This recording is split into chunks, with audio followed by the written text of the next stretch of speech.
the gates that never sleep. The first thing you notice is the sound. Not the shouting. Not the metal-on-metal clatter of doors that never fully shut. Not even the churn of buses unloading the newly arrested under the blue-gray dawn of New York City. It's the hum. A low, constant vibration that seems to come from the ground itself, as if the island resents the weight placed upon it. As if the soil remembers everything that's happened here. Every fight. Every scream. Every time someone arrived but never left the same way. According to city records, Rikers Island opened its first jail buildings in the 1930s. Over the decades, it grew into one of the largest correctional complexes in the United States, a place so massive and sprawling that even longtime staff admitted getting lost in its corridors.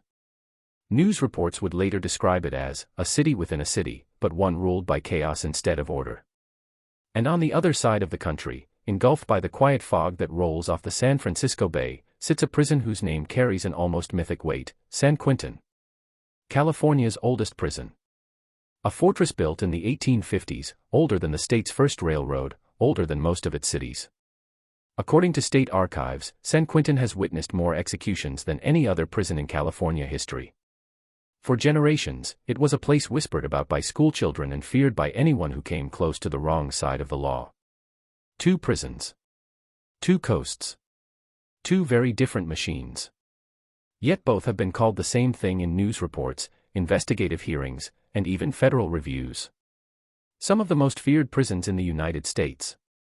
And today, the question isn't what made these places so notorious.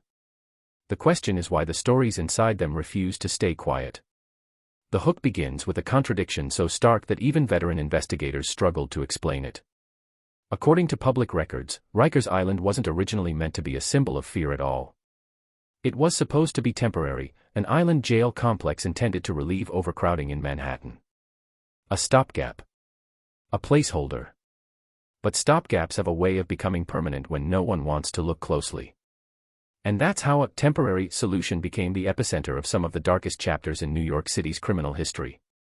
A place where safety measures broke down faster than they could be repaired. A place where a moment of hesitation could be the dividing line between walking out or becoming another statistic in a grand jury report. The opening of this story begins on a winter morning when the thick clouds hang low over the East River. A bus labeled with the Department of Correction logo crawls across the narrow bridge connecting Queens to the island. Inside the bus sits a young man whose name we'll call Marcus H., a composite pseudonym used for privacy. He isn't speaking. He isn't moving. He's just staring at the metal grate separating him from the officers in the front. He has no idea that, according to news investigations, Rikers Island is a place where both detainees and correctional staff have reported feeling constantly on edge, where routine interactions can turn unpredictable without warning. He doesn't know that according to city oversight reports, the jail has been accused of chronic understaffing, inadequate supervision, and dangerous conditions that have made national headlines for years. He doesn't even know that he'll later tell his attorney that the moment he crossed the bridge, he felt something shift inside him, like a warning he didn't yet understand. He only knows what everyone knows. Rikers is not a place you want to go. But the story doesn't start with Marcus. It starts decades earlier, with the city's decision to build a sprawling jail complex on an island made of landfill, literally layers of discarded ash, trash, and debris. According to municipal records, the island grew from 87 acres to more than 400 acres over the 20th century through continuous landfill expansion. The result was a jail system perched on unstable ground, both physically and metaphorically.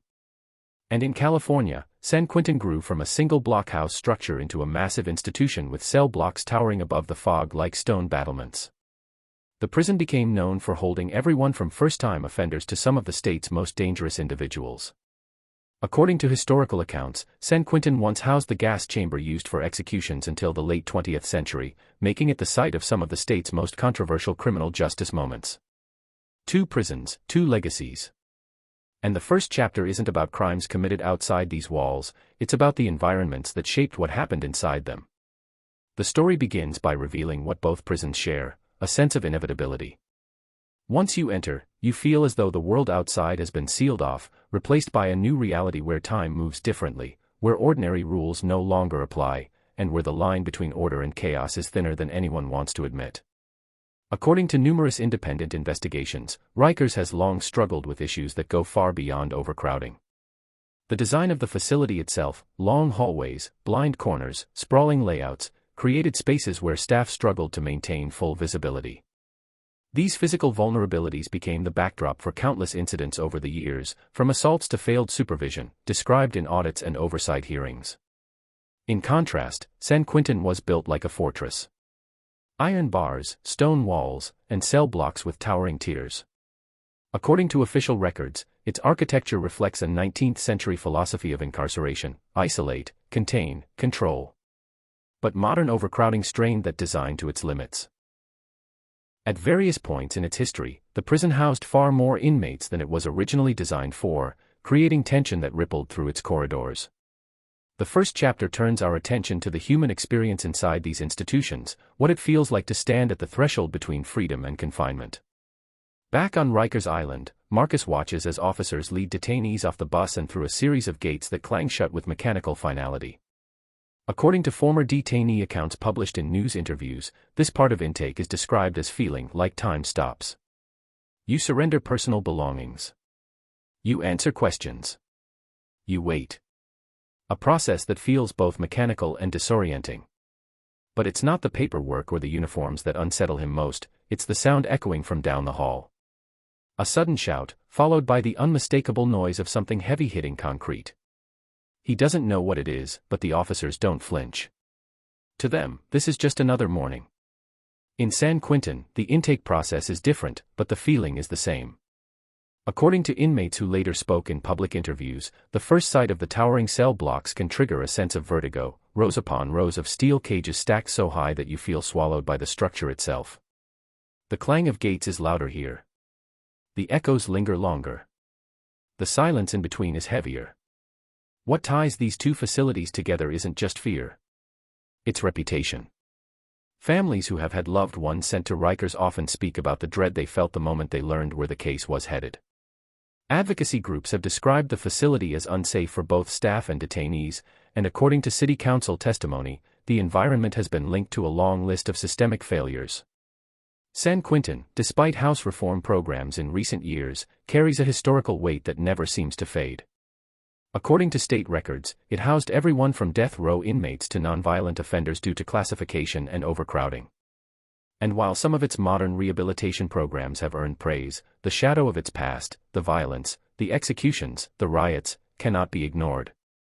But here's the paradox that sets the stage for everything that follows.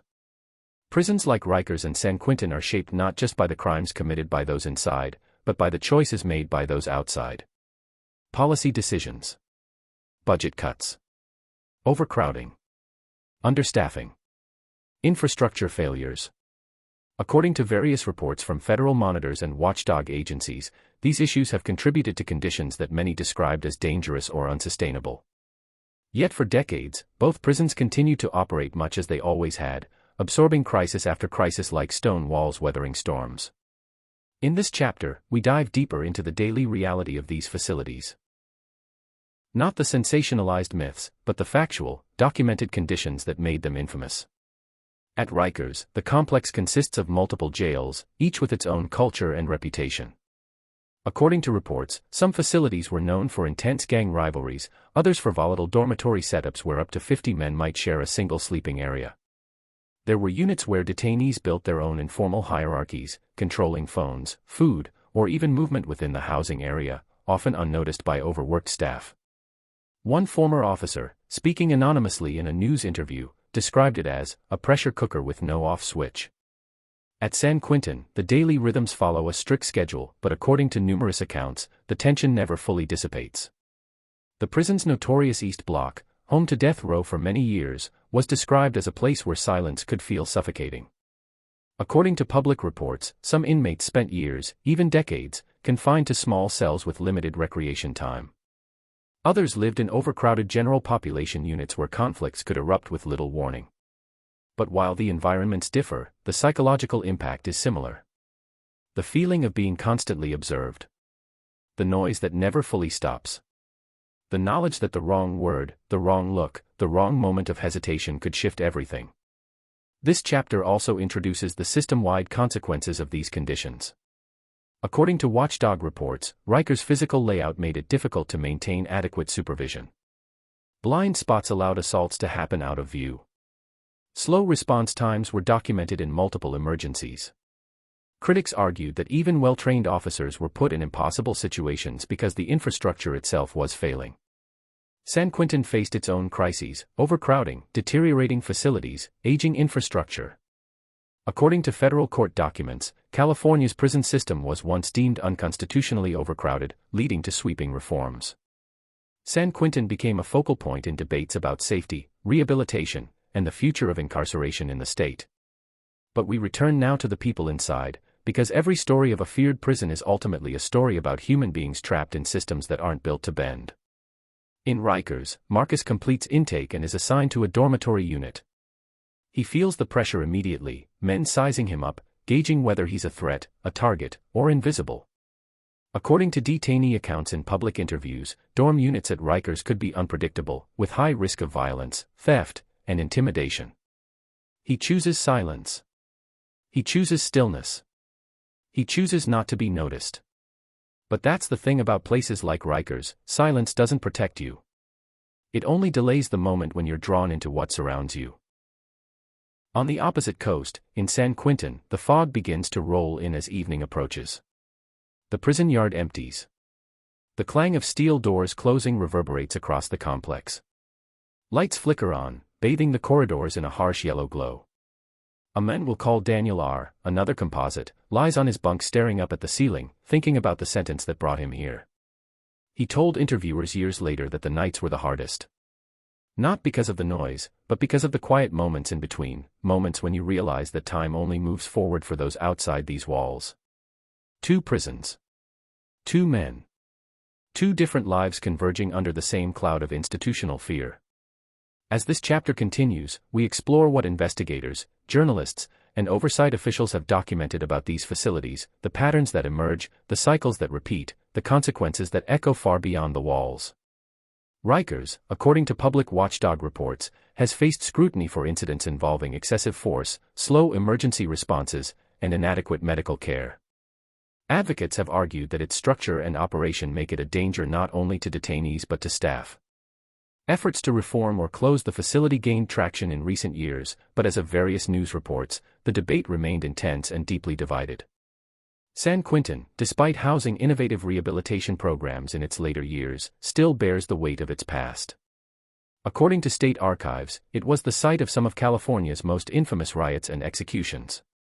It was a place where hope and despair coexisted uneasily, where transformation was possible but never guaranteed. And this brings us to the heart of Chapter 1. What makes a prison feared isn't just violence, or overcrowding, or notorious inmates. It's uncertainty. The sense that once you enter, you have no control. That the institution itself is a living thing, ancient, unmoved, unchanging. That your fate becomes tethered not to your choices, but to forces that predate you and will outlast you. Rikers and San Quentin are not ordinary places. They are symbols of everything society wants to hide and everything it cannot ignore. In the chapters that follow, we will dig deeper into the stories that made these institutions legendary, stories verified through public records, news investigations, court filings, and historical archives. Stories that reveal how a prison earns a reputation not just through its worst moments, but through the silence surrounding them. The Machines of Fear. This story is a dramatized adaptation inspired by real events. Some names, places, and details have been changed for privacy. The first night is always the longest. People who survive both Rikers Island and San Quentin often say the same thing in interviews: the first 24 hours stretch into something that doesn't feel like time at all. More like a test. More like a slow, deliberate pressure designed to figure out what kind of person you're going to be inside. Not because anyone tells you. Not because there's a rule book. But because both prisons operate on a kind of silent logic, a machine with its own rhythm, its own habits, its own appetite. And the machine starts evaluating you the moment you walk in. At Rikers Island, where Marcus now lies on a thin mattress in a dormitory filled with strangers, the hum of the overhead lights never stops. He keeps his eyes open even when he's exhausted.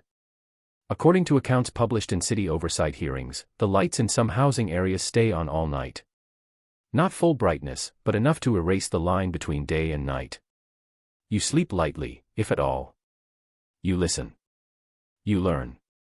He hears a metallic clatter, maybe someone shifting on a bunk, maybe something else.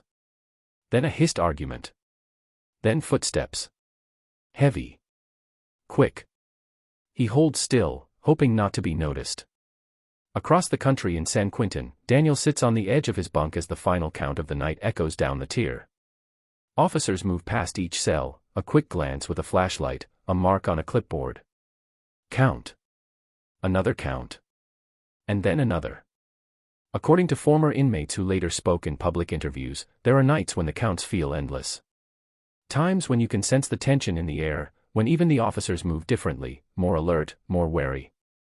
San Quentin has a long history, detailed in state and news archives, of incidents that forced sudden lockdowns, emergency responses, or heightened alert. You learn to read the silence. You learn to read the footsteps. You learn the difference between routine and danger. 2 prisons. 2 nights. 2 men adjusting to machines they never asked to enter. But this chapter isn't about individuals. It's about the systems that shape the experience, layers of policy, architecture, oversight failures, rivalries, and culture that turn ordinary mistakes into catastrophes. According to news investigations and public reports, Rikers Island's sprawling layout makes it nearly impossible to control fully. It's a patchwork of facilities built in different decades with different philosophies. Some buildings are nearly a century old.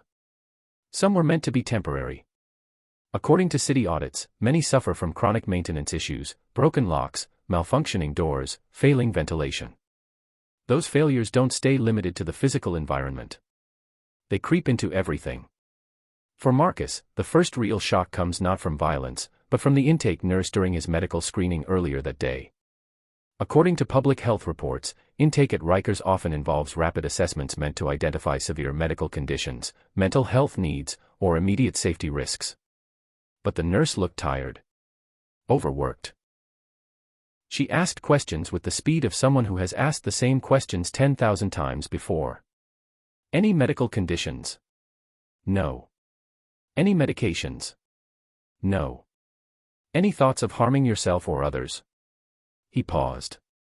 Her eyes flicked up, just for a moment. He said, no. She didn't ask again. He would later tell his legal aid attorney that the moment stuck with him, not because he was in crisis, but because it felt like the system was rushing past him at full speed. Like he was entering a machine that had no time to slow down or check for cracks. According to multiple watchdog reports, that's not far from the truth. Meanwhile, at San Quentin, Daniel faces a different kind of machine, older, slower, but no less relentless. The prison structure still reflects the 19th century mindset of absolute control. Tier after tier of cells stacked vertically. Catwalks. Bars. Heavy mechanical doors. And a culture shaped by decades of headlines, riots, escapes, and tragedies. According to historical accounts and public records, San Quentin experienced numerous periods of extreme tension, including well-documented violent uprisings in the 20th century.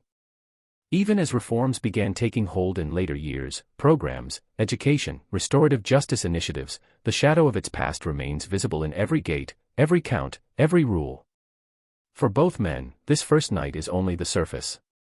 This chapter explores what experts and investigators have documented for decades, the internal mechanics that make these prisons feared not only by detainees, but sometimes even by staff. At Rikers Island, according to city council testimony, one of the most dangerous factors has always been the rapid turnover of detainees. Unlike a long-term prison, Rikers holds mostly people awaiting trial, many of whom remain legally presumed innocent. The population shifts constantly. People arrive and leave in waves. Tensions spike and fade within hours. A fight in the morning can lead to retaliation in the afternoon. Alliances change overnight. No one knows who will still be there next week. The unpredictability is constant. According to investigative journalists, certain housing units have historically been dominated by groups of detainees who create their own informal rule systems. Control of the phones, control of the showers, control of movement within the dorm, sometimes negotiated through threats or favors, sometimes through outright violence. Over the years, numerous reports have alleged that these informal systems grew partly because of understaffing, inadequate supervision, or blind spots in the facility's design. Marcus doesn't know any of this yet. He only knows what he sees: tension, watchfulness, territory. Invisible lines he can sense but not yet identify. Meanwhile, San Quentin's internal dynamics reflect a different kind of order: slower, older, more structured, but still fraught.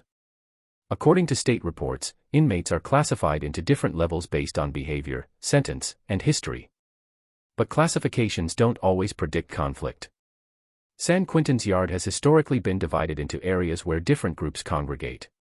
Not by rule, but by custom. According to former inmates interviewed by journalists, crossing into the wrong area, intentionally or by accident, can create serious problems. Daniel learns this the hard way during his first week. He approaches a group of men sitting on a bench near the pull-up bars, hoping to ask about the recreation schedule. They stare at him. He senses immediately that he has crossed some invisible boundary. One of the men says, "Not your side, bro." No anger. No aggression. Just fact. He backs away slowly. Lesson learned. According to public documentation, such interactions are common in high-security prisons. They aren't always about violence. Sometimes they're about maintaining order within a world where tension sits just beneath the surface. But the machine of fear isn't just about other inmates.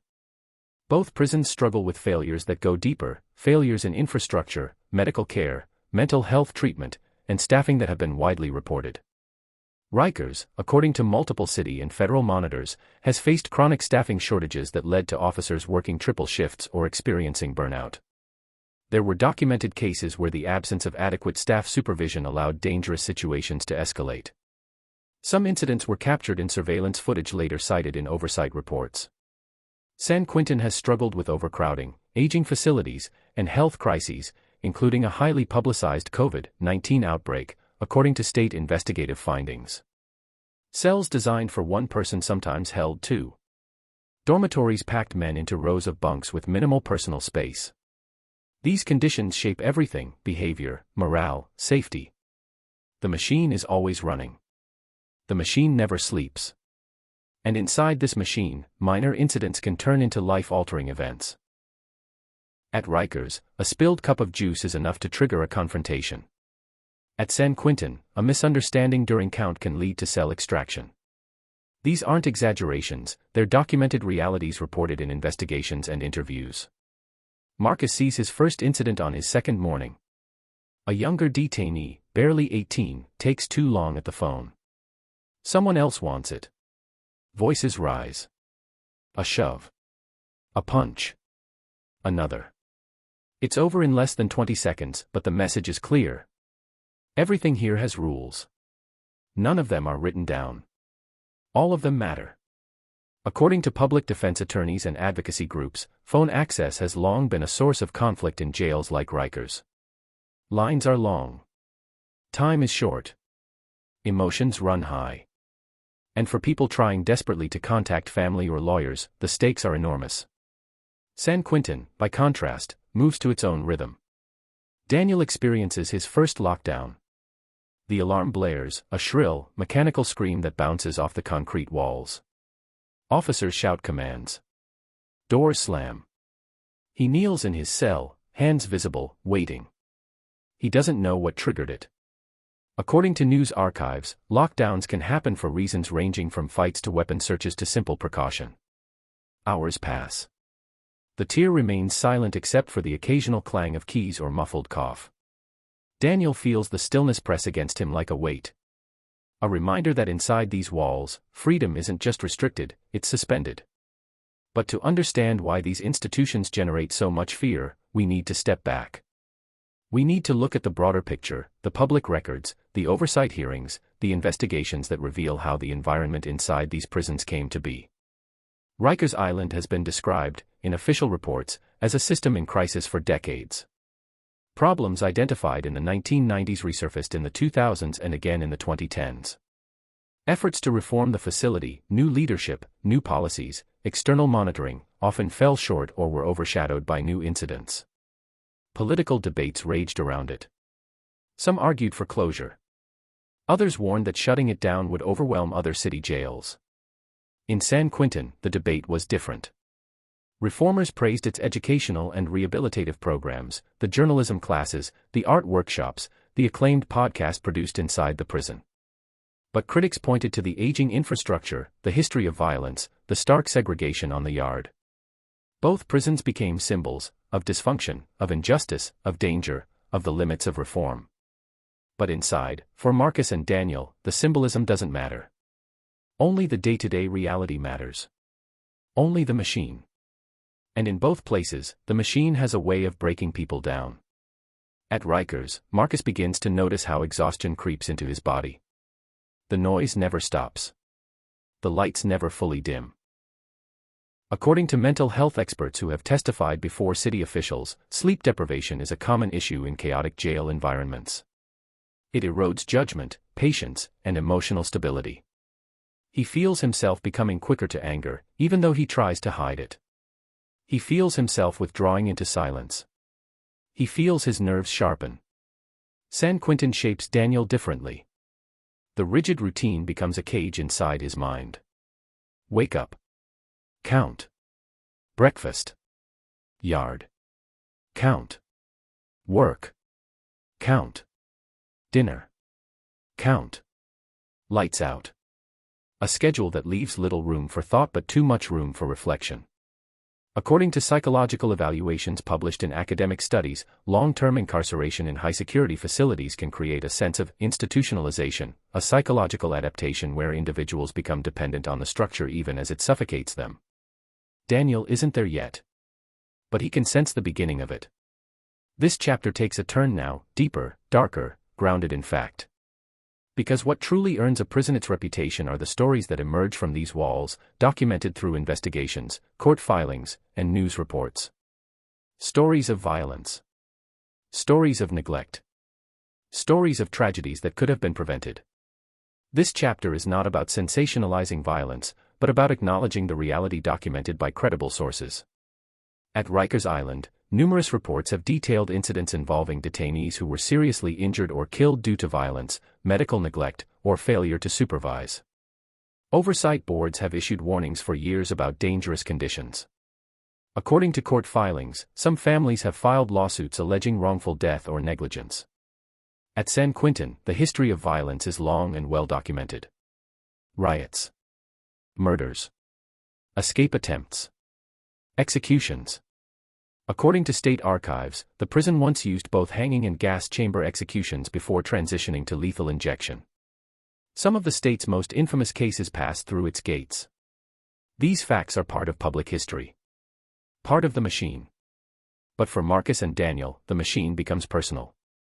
Marcus learns that his dorm has an unofficial hierarchy controlled by a small group of detainees. They decide who sleeps where. They decide who gets phone access at what times. According to investigative reports, such informal hierarchies have been found in various Rikers units over the decades, sometimes growing unchecked due to lack of supervision or staff capacity. Daniel learns that at San Quentin, respect is currency. Not fear. Not intimidation. Respect. Small gestures matter, giving space on the tier, acknowledging others, following unspoken customs. Failing to do so can bring consequences. Through their experiences, we begin to see the twin realities of these institutions. Chaos and control. Disorder and structure. Fear and routine. This chapter ends by exposing the deepest truth documented by experts. A feared prison isn't just a place where violence happens. It's a place where systems fail, slowly, repeatedly, predictably, until the failures become the norm.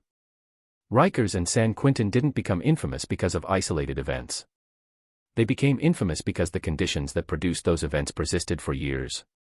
Tonight, Marcus lies awake while the dorm vibrates with tension.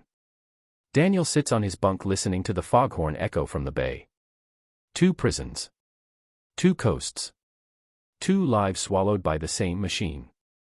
And in the next chapter, we go deeper, into the stories that carved these reputations into American criminal history, backed by documented cases, public records, and investigations that reveal the true cost of surviving these institutions. The Shadow Files. This story is a dramatized adaptation inspired by real events. Some names, places, and details have been changed for privacy. The truth about the most feared prisons in America isn't written on the walls. It lives in the paperwork. Paper, thin, fragile, forgettable, is what carries the stories no one wants to hear out loud. Internal memos, inspection reports, federal monitor updates, grand jury findings, court filings, transcripts of disciplinary hearings, medical logs, statements from officers, grievances filed by detainees, and dozens of quiet interviews where someone finally decides to speak because silence has become too heavy. That is where the real story of Rikers Island and San Quentin exists. Not in the myths. Not in the rumors. But in the documentation. And tonight, the documents speak. This chapter reveals the shadow history of these institutions, the moments recorded, verified, and often buried beneath political arguments, budget constraints, and decades of denial. This is the chapter where the walls begin to talk. It begins with a file so thin it could be overlooked. A single sheet of paper clipped to a longer report. According to public oversight documents, it carried a sterile title, Incident Summary, Housing Unit C. But the summary described something that would echo through the halls of Rikers for months. A fight that should never have happened. A death that could have been prevented. According to city investigative reports, the incident occurred during a period of severe staff shortages. There weren't enough officers on the unit. The ones who were there were stretched beyond capacity. The cameras captured the early minutes of the conflict, but the crucial moment happened in a blind spot, one of the many corners of the facility long criticized by oversight boards. This isn't a fictional mystery. This is documented fact. The summary was short. Too short. A paragraph that barely covered what multiple eyewitnesses later described in detail to investigators. A scuffle. A sudden escalation. A collapse. The shadows between the lines carried the weight of a life lost. Marcus learns about the incident not from a report, but from a whispered conversation during lunch the next day. According to detainee accounts collected in interviews and court affidavits, information travels faster in Rikers than any official communication ever could. Someone saw it. Someone heard it. Someone knows a version of the story and repeats it, distorted or crisp, depending on who's talking. Marcus listens quietly. He feels the weight of the island, the sense that violence is not an aberration, but an inevitability for some. The shadow file isn't just paperwork to him. It's warning. And across the country, San Quentin has its own shadow files. According to state archives and historical reporting, the prison was the site of one of the most notorious uprisings in California history. A riot that left officers and inmates dead. A day that lawmakers still reference when discussing high-security prison policies. The official documents, preserved in public records, describe the events in concise, technical language. But survivors who later spoke to journalists described something much more visceral: confusion, terror, smoke, chaos. Daniel doesn't know the full history yet. But he feels it in the floor beneath him. San Quentin is a place built on layers of memory. The steel rails. The reinforced doors. The marks in the concrete walls. They are all part of a story that has played out over generations. Tonight, as he walks to the chow hall with his unit, Daniel notices the officers' expressions: alert, tight, watchful. According to inmates who participated in oral histories, there are days when the air feels thick with tension for no apparent reason. Days when staff prepare quietly for something they hope won't happen. A stray glance. A wrong word.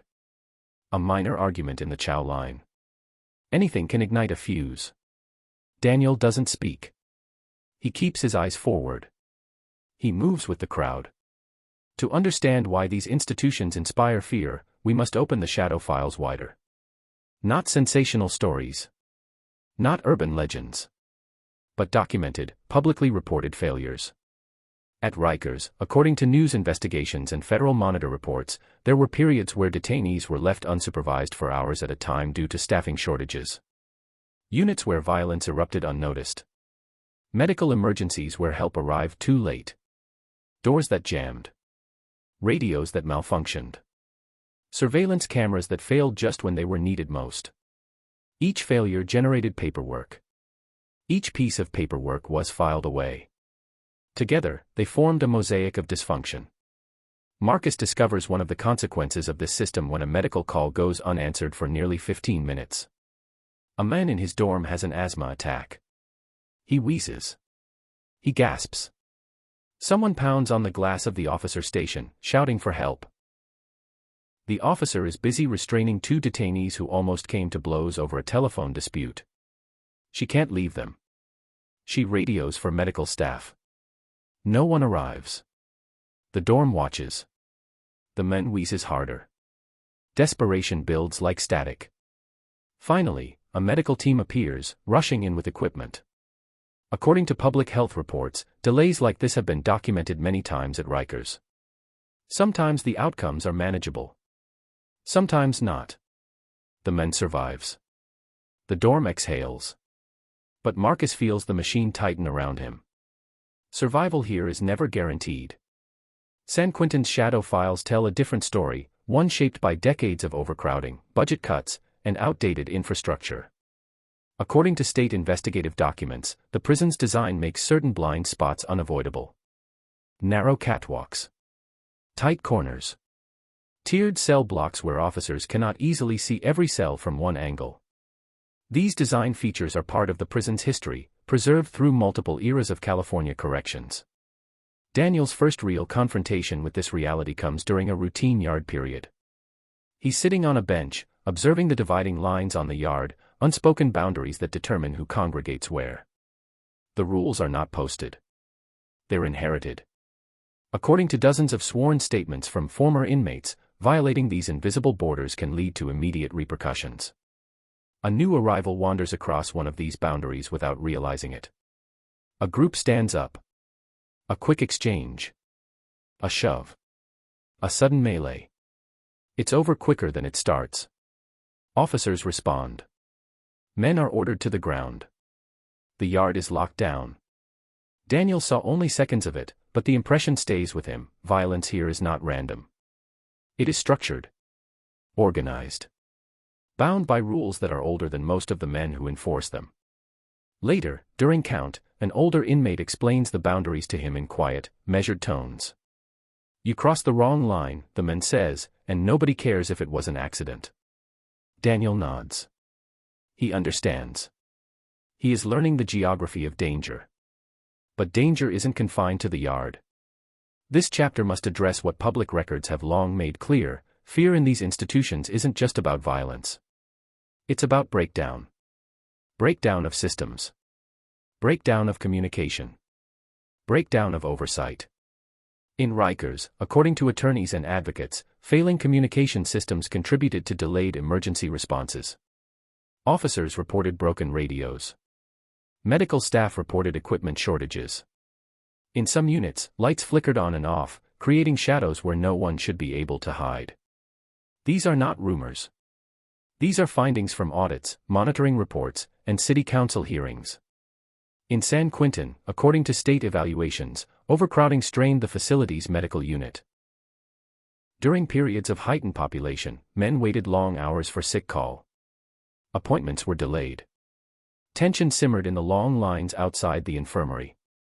Daniel witnesses this on a day when a man near him collapses during the morning walk to chow. Heat exhaustion. Stress. Fatigue. Officers respond immediately. But the incident reinforces something Daniel has only begun to grasp. No prison runs smoothly when it is pushed beyond its limits. The shadow files continue. One Rikers Monitor report documents a housing unit so understaffed that detainees effectively ran parts of the daily routine. They controlled the phones. They enforced their own rules. They issued their own punishments. Another file from a few years earlier describes officers injured in an altercation after backup took nearly 8 minutes to arrive, an eternity in a correctional emergency. At San Quentin, files describe lockdowns triggered by the discovery of makeshift weapons. Notes about racial tensions. Transcripts of disciplinary hearings following assaults on tiers. None of these documents are dramatic on their own. But together, they reveal a truth. These prisons became feared because the line between control and chaos has always been thinner than anyone outside the walls understands. Marcus's story intersects with this truth when his dorm experiences its first nighttime incident. It starts with a shout. A thud. The unmistakable sound of fists connecting with flesh. Men scramble. A cluster forms in the far corner of the dorm. Someone calls for the officer. But the officer isn't there, she's on break, and the replacement hasn't arrived yet. Marcus feels his pulse race. He stays on his bunk. He listens. According to public oversight reports, gaps like this, brief but dangerous, are more common than anyone wants to admit. Finally, officers rush in. The dorm is locked down. The injured man is taken out. The machine grinds forward. Marcus realizes something. Here, consequences arrive late. Help arrives late. Understanding arrives late. Fear arrives early. Meanwhile, Daniel's story steers toward a different kind of shadow. One afternoon, he's assigned to work detail in a corridor that passes near East Block, the infamous unit that once held California's death row population. According to state records, East Block cells were narrow, stacked 3 tiers high, with dim lighting and long echoing hallways. Daniel pauses near the entrance. He isn't allowed in, his work detail only sweeps the hallway. But the atmosphere shifts as soon as he approaches. Quiet. Heavy. Electric. He has read about East Block in newspapers. He has heard inmates whisper about it. But seeing it is different. According to public accounts from former death row inmates, East Block was a place where time moved differently. Days blended. Nights stretched. Tension hung like dust in the air. Daniel sweeps the hallway, his movements slow, deliberate. He feels eyes on him. He hears a cough echo down the tier. He sees the flicker of movement behind bars. He understands why this place appears in so many shadow files. Why officers speak about it with mixed respect and caution.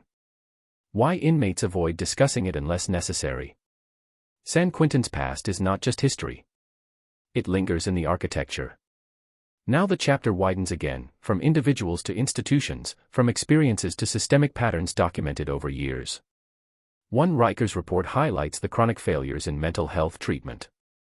Another details fights erupting due to overcrowded dormitories. Another cites the frequent misuse or malfunction of camera systems meant to prevent misconduct. San Quentin's shadow files include documents from federal courts criticizing California's prison system for unconstitutional overcrowding. There are logs about cell temperatures exceeding safe limits. Notes about failing ventilation. Lists of equipment in need of repair. All of it is public. All of it is real. The shadow files are not secrets. They are warnings. Warnings that were often ignored. This chapter now turns to its final arc, the part where the shadow files cease to be historical and begin to shape the present. Marcus becomes aware of something bigger happening on the island. Officers seem on edge. Detainees whisper about a rumored policy shift. There are new faces in uniforms, supervisors, administrators, people with clipboards walking briskly through the halls. According to public news reporting, such moments often correspond with federal monitoring visits or sudden changes in facility leadership. Marcus doesn't know specifics. He only senses the tension. San Quentin feels a parallel shift. Daniel notices increased searches. Altered yard schedules. A tone in officers' voices that suggests something has happened, or is about to happen. According to publicly available prison communications, these shifts often precede major operations, mass searches, conflict response strategies, or routine emergency preparedness drills. But inmates rarely know the reason when it's happening. All they know is that the machine is adjusting. Recalibrating. Preparing. The chapter closes on a stark reality. Fear in these institutions is not created by a single incident, a single riot, a single tragedy. It is created by accumulation. File after file. Complaint after complaint. Failure after failure. Night after night. A shadow history written in ink and silence. A machine built not in one moment, but in thousands. And tomorrow, for both Marcus and Daniel, the machine will demand something new. Something dangerous. Something inevitable. Something waiting just beyond the next locked gate. The Breakpoint. This story is a dramatized adaptation inspired by real events. Some names, places, and details have been changed for privacy. There is a moment in every feared prison when the atmosphere shifts. People inside feel it before anyone speaks about it. Before any memo is posted. Before any officer's briefing, any policy update, any scheduled lockdown. It begins as a pressure, subtle, creeping, like the air itself grows heavier.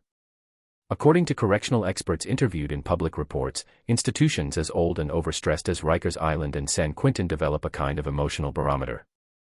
When something is about to break, people feel it. The way sailors sense storms long before clouds roll in. Tonight, both prisons feel that shift.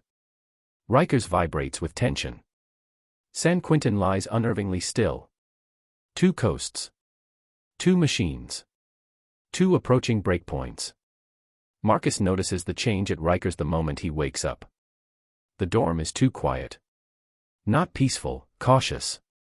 Conversations are clipped, guarded. Eyes linger longer. Even the usual morning argument over the phones doesn't erupt. Instead, silence. The officer posted in the booth looks tense. She taps her pen repeatedly on the desk. A supervisor appears briefly, whispers something, and leaves. The officer nods, but her eyes dart around the dorm afterward, scanning for movement that hasn't happened yet. Marcus sits on his bunk trying to understand what changed overnight. According to investigative reporting on prison dynamics, sudden tension like this often precedes a classification reshuffle, a gang-related incident, a failed search, or a piece of information spreading through the system faster than staff can contain it. He doesn't hear any shouting. He doesn't see any officers sprinting. Nothing dramatic. But he feels the energy shifting, as if the walls themselves are bracing. He overhears 2 older detainees whispering near the bathroom entrance. Something went down last night in the other building. They're moving people. Who? No idea. But it's gonna hit us. It's the kind of rumor that travels fast and grows faster. Marcus doesn't know whether it's true. But in Rikers, rumors matter more than facts. Facts appear later, if they appear at all. At San Quentin, the shift is quieter, but just as real. Daniel wakes before the morning count. The fog sleeps heavy over the yard, muffling sound, softening the world outside. But inside the cell block, the tension is sharp. Officers speak in low voices. A few inmates stand at their doors whispering. When count begins, it's slower than usual. Deliberate. Measured. According to state-corroborated accounts, slow counts often signal staff concern, uncertainty about facility stability, missing information, or anticipated conflict. A slow count doesn't mean danger has erupted. It means staff expect something to erupt. Daniel feels it immediately. He waits at his door, hands at his sides, trying not to appear too attentive. In prison, curiosity is dangerous. Observation must be subtle. He watches the officer move from cell to cell, checking faces with unusual scrutiny. After count, the unit is kept on hold. No movement. No doors open. No explanation. Daniel leans back on his bunk, listening. He hears the hum of the fluorescent lights. The distant buzz of the PA system. But no announcements. Something is wrong. To understand what's coming, we must revisit the shadow files, now shifting from recorded failures to patterns of escalation. Rikers Island, according to public oversight documents, has long struggled with flare-ups that start small and spread quickly. A fight in one building leads to retaliatory violence in another. A sharp increase in weapons confiscation signals rising tensions among groups. A staff suspension forces overtime in understaffed units, reducing response capability. Each small spark adds pressure. And San Quentin, with its rigid social structure and long history of racial and gang rivalries, experiences waves of unease whenever lines of communication break down or grievances simmer unresolved. Experts note that in prisons with deep historical divisions, even minor disputes can escalate quickly if leadership is perceived as distracted, weak, or overextended. Tonight, both facilities sit in that fragile space before escalation. At Rikers, Marcus receives his first clue about the underlying problem when a correction officer, someone normally strict, unshakable, makes a mistake. She walks to the dorm door to open it for breakfast release, but her hand trembles slightly on the keys. A tiny thing. Almost invisible. But in here, that kind of tremor is louder than a shout. Another officer arrives to escort the line. He looks over the dorm like he expects an attack. His hand rests on his baton, not aggressively, but reflexively. As the detainees line up, Marcus notices a man he hasn't seen before, large, tattooed, confident, positioned near the front of the line. He walks like someone who knows exactly where he fits in the prison's unspoken hierarchy. Whispers run through the line. New guys from Gmod. They moved him in last night. Why here? Don't ask. According to classification records commonly referenced in corrective reports, sudden transfers between units at Rikers often correlate with attempts to separate conflicting detainees, or, conversely, to strategically group individuals due to space shortages. Sometimes the moves reduce tension. Sometimes they ignite it. Marcus senses this transfer is an ignition. San Quentin's escalation begins with a sound so faint Daniel almost misses it. A distant thud. Then another. Like someone slamming a heavy object against metal. He sits up, alert. Other inmates in nearby cells do the same. An officer rushes past the tier toward the far end of the block. Daniel hears voices raised, officers, not inmates. Commands. Then, unit on hold. Stay in your cells. He steps back from the bars. According to public incident logs and officer reports, sudden holds often imply a disturbance elsewhere in the building, sometimes a fight, sometimes a medical emergency, sometimes the discovery of contraband. But there's another possibility, documented in state prison oversight histories. A targeted attack or a coordinated threat. Inside his cell, Daniel waits, trying to control his breathing. He hears muffled words but no clarity. The tier remains still. Minutes drag into half an hour. Half an hour becomes an hour. Still no explanation. The stillness becomes an emotional chokehold. Back at Rikers, the breakfast line moves slowly, too slowly, down the corridor. The new transfer glances around casually, as if assessing the environment. Not aggressively. Not nervously. Strategically. Marcus has seen that look before, years ago, on the street. A look that says someone is gathering information, calculating risk, identifying opportunity. They enter the chow hall. A cavernous room filled with noise, heat, and the metallic scrape of trays sliding along rails. Marcus smells burnt toast. Overcooked eggs. Stale cereal. But he also senses an undercurrent of something metallic in the air. Anticipation. The Newman sits in a section occupied by another group. Not his. A violation of the unwritten code. Voices rise. A man stands. Another shifts his tray aside. According to numerous public accounts from detainees and former officers, the chow hall at Rikers is one of the most dangerous locations due to overcrowding, poor visibility, and historically understaffed supervision. Everything can go wrong here. And today, something does. A tray slams onto the table. A man shouts, "Move." The new transfer smiles, slowly, confidently. No. Silence. A tight, suspended silence. Then chaos. San Quentin's escalation mirrors Rikers but unfolds differently, slower, more controlled, but no less dangerous. After an hour of lockdown, the PA system finally crackles. Stand by for modified program. All units remain secured. Movement restricted.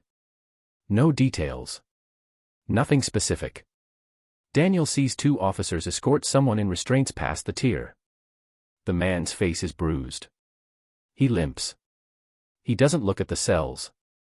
Inmate whispers spread fast. What happened? He got jumped. No, they found something. Word is someone set him up. Or he set someone else up. Daniel listens but makes no assumptions. In San Quentin, rumors multiply like vines, one clings to another until truth and speculation become indistinguishable. The truth will reveal itself later. It always does. But for now, the atmosphere has changed. Something inside the block has broken. And when something breaks in a maximum security prison, it is never small. The Rikers Chow Hall is now in full eruption. Marcus sees the first punch, a blur of movement, thrown by the men who had demanded the new transfer move seats. The transfer doesn't dodge. He absorbs it. Then lunges. Chaos tears through the room like tearing fabric. Trays slam. Metal scrapes. Men back away. Others surge forward. Officers shout commands drowned out by noise. Marcus instinctively freezes, then backs away from the center of the fight, pressing his back against the wall. He sees two detainees grabbing chairs. Another reaches for something on the floor. According to documented Rikers incident reports, the Chow Hall has historically been the site of some of the most severe injuries due to the density of bodies and availability of improvised weapons. Someone screams. Someone falls. Officers struggle to reach the center of the melee. Marcus feels bodies slam near him. He ducks. He moves sideways. He tries to avoid being pulled into the center.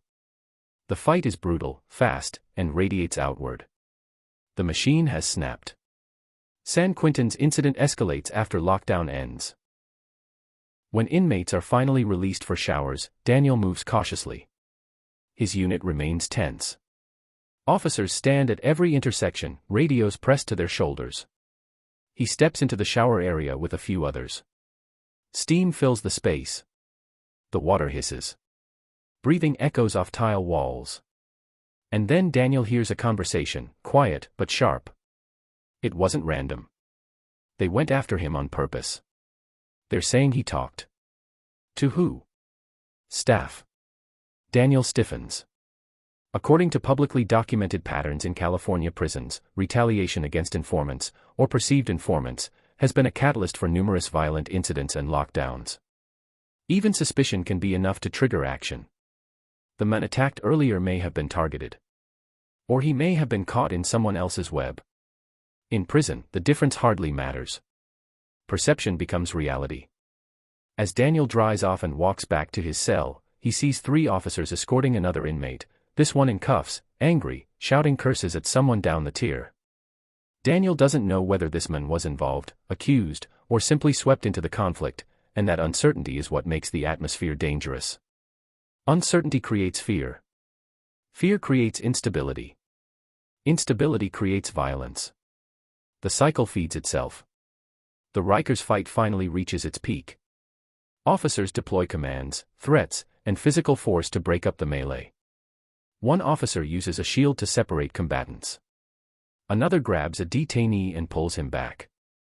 A third restrains someone bleeding from a cut above his eye. Marcus breathes hard, heart pounding, trying to stay unseen. The officer nearest him, a young woman with determination cut into her expression, shouts into her radio for backup. According to public testimony from officers and union representatives, slow response times during peak incidents have been a persistent issue due to staffing shortages. Officers often face overwhelming situations with limited support. Backup arrives eventually, chaos reduced, not resolved. Men are separated.